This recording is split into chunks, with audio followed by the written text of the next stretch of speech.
মুসরিফিন কারা? কোন সূরা থেকে বললাম এই আয়াতটি? সূরা ইউনূস। কত নম্বর আয়াত? আর আগেরটা কত নম্বর ছিল? আলে ইমরান। আয়াতগুলো মনে রাখবেন। আল্লাহ পাক রব্বুল আলামিন সূরা ইউনূসের 12 নম্বর আয়াতে কি বলেন? মানুষ যখন দুঃখ কষ্ট স্পর্শ করে, মানুষকে যখন দুঃখ কষ্ট স্পর্শ করে, তখন সে শুয়ে বসে ও দাঁড়িয়ে অবস্থায় আমি আল্লাহকে বারবার ডাক দেয়। আছে না নাই? জীবনে আল্লাহর নাম নেয় না, বিপদে পড়েছে আল্লাহর নাম নিচ্ছে। আছে না নাই? সামনে কঠিন পরীক্ষার সম্মুখীন হবে, আল্লাহর নাম নিচ্ছে। শুধু তাই নয়, আল্লাহর নাম নেওয়ার জন্য স্পেশাল জায়গা কাবা শরীফের গিলাফ ধরে আল্লাহকে ডাক দেয়। ওখানে আল্লাহকে ডাক দিয়ে এসে দুনিয়ার জমিনে নিজ স্থানে এসে মানুষের সঙ্গে অত্যাচার করে। আছে না নাই? আছে না? আল্লাহ সে কথাই বলছে, মানুষ যখন দুঃখ দুর্দশা কঠিন পরীক্ষায় পড়ে, তখন আমাকে শুয়েও ডাকে, বসে ডাকে, দাঁড়ায় ডাকে, সর্ব অবস্থায় ডাকে, আল্লাহ বাঁচাও। সেটা হতে পারে নদীর ভিতরে, সেটা হতে পারে সাগরে, জলে, স্থলে, সর্ব অবস্থায়, এমনকি আকাশ এবং জমিনের মাঝখানে এরোপ্লেনে যাচ্ছে, হঠাৎ করে কোনো দুর্ঘটনা দেখে জীবনে আল্লাহর নাম নেয় নাই, ওই সময় বিপদ দেখার সঙ্গে সঙ্গে অটোমেটিক ডাক দিয়ে বসে, আল্লাহ মাফ করে দাও। আছে না? আল্লাহ এই সমস্ত ব্যক্তিদের কথা বলছে যে যারা বিপদে পড়লে আমাকে ডাকে, অসুস্থ পড়লে আমাকে ডাকে। আছে না? এরকম অনেক আছে। হঠাৎ মুসল্লি বেড়ে গেল, কারণ কি? মুসল্লি বাড়ার কারণ হলো করোনা আসছে, মহামারী আসছে। মহামারী গেল, টুপিতে এখনই দূরে পেশাব করে দিচ্ছে, মাথায় হাত দেয়। আছে না নাই? কথা বলেন। আছে। আবার এই মহামারী আসাতে অনেক মানুষ সুবিধা মনে করে আখের একেবারে গোছানো শুরু করে দিছে। আসিল না? আমার ভাইরা, আল্লাহ সে কথা বলছে, দাঁড়িয়ে সর্ব অবস্থা আমাকে ডাকা শুরু করে দিল। তারপর আমি যখন তাদের কষ্ট দূর করে দেই, তখন সে এমন ভাবে পথ চলে, সে কখনোই মনে করে তার কোনোদিন দুঃখ স্পর্শ করে নাই। ইলেকশন আসলো, নামাজ ধরলো, টুপি মাথায় দিল, যাকে জীবনে সালাম দেয় নাই, হিন্দু মুসলমান কোনো পার্থক্য নাই, সালামের অভাব নাই।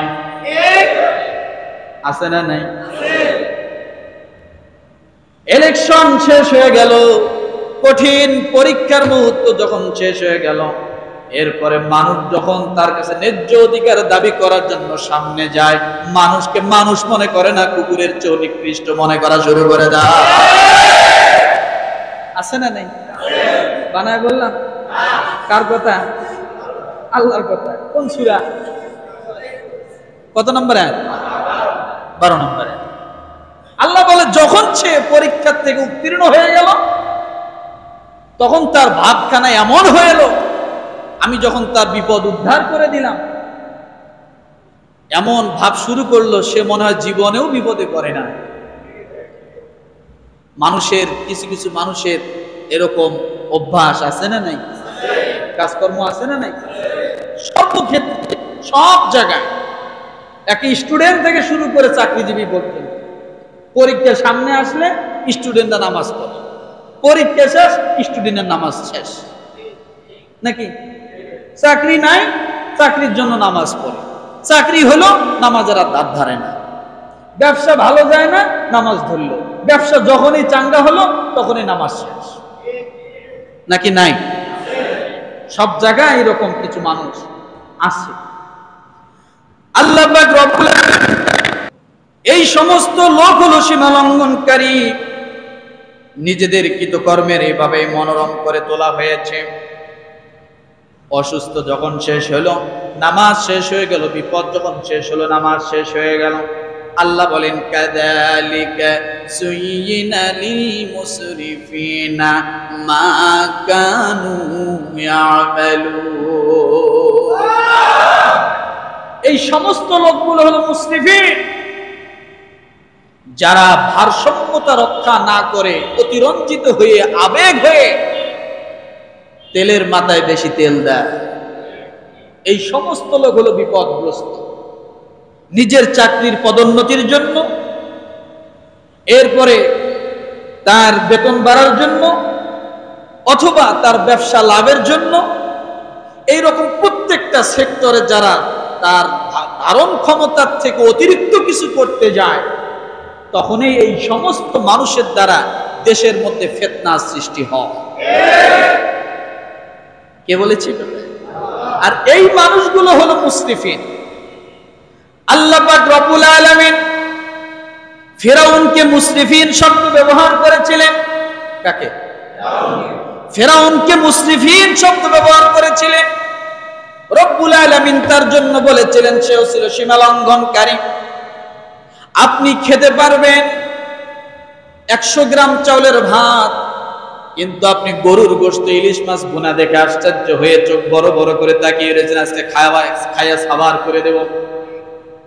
আপনি 1 গামলা ভাত নিয়ে বসে একবারে সব ঢেলে নিয়ে বসছেন, খায়া সাফ করে দেব।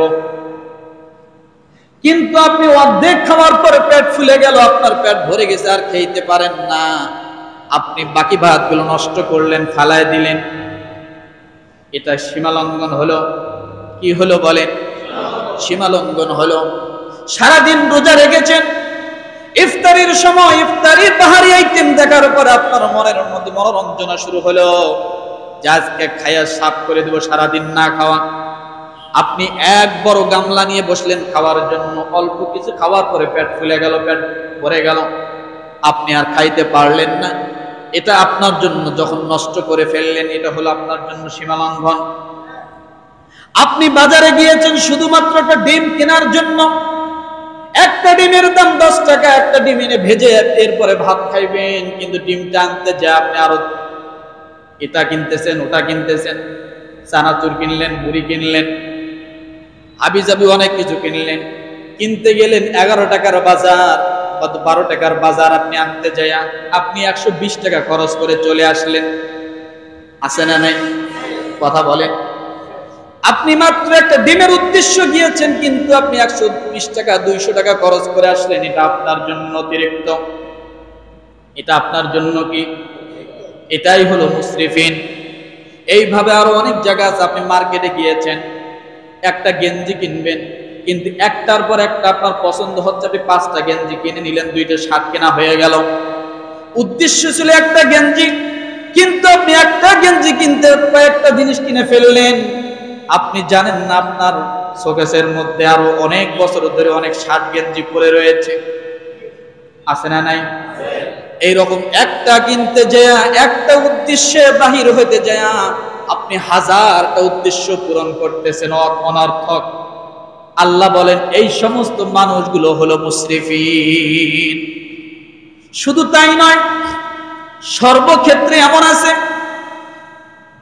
রব্বুল আলামিন একটা মাপকাঠি দিয়েছেন, লাশ-শামসু ইয়ামবাগি লাহা আন তুদরিকাল কমারা ওয়ালাল লাইলু সাবিকুন নাহার ওয়া কুল্লুন ফি ফালাকি ইয়াসবাহুন।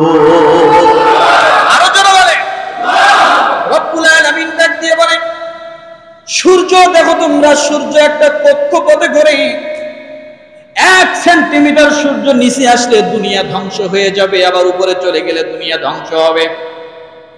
চন্দ্র যেখানে আছে ওখান থেকে যদি চন্দ্র নিচে নেমে আসে, তার কক্ষপথের বাইরে যদি চলে আসে, ওই চন্দ্র দ্বারা দুনিয়ার অনিবার্য সৃষ্টি হবে, ধ্বংস হবে, প্লাবিত হয়ে যাবে। যেমন একজন ড্রাইভার যখন গাড়ি চালায়, তার নির্দিষ্ট পয়েন্টে যদি সে গাড়ি চালায়, গাড়িতে কোনোদিন ক্ষতি হওয়ার কথা নয়।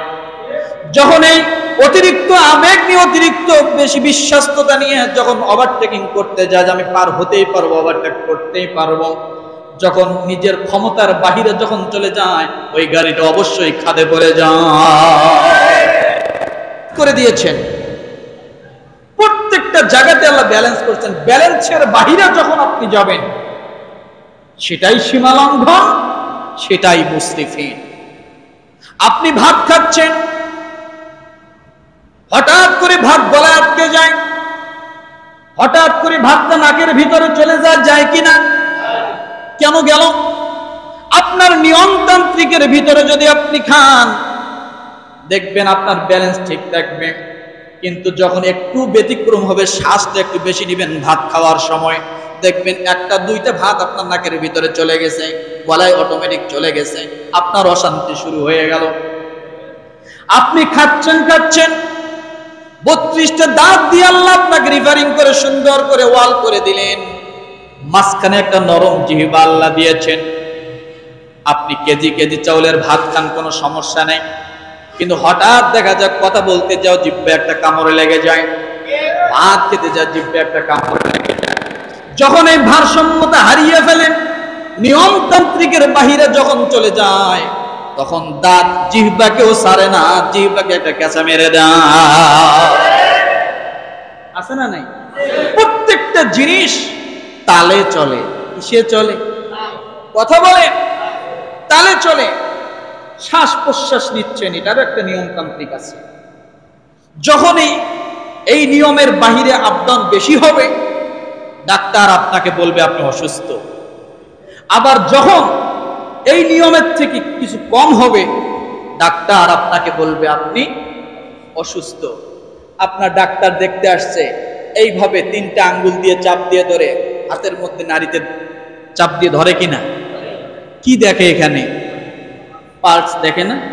যদি বেশি হয় সমস্যা, কম হয় সেটাও সমস্যা।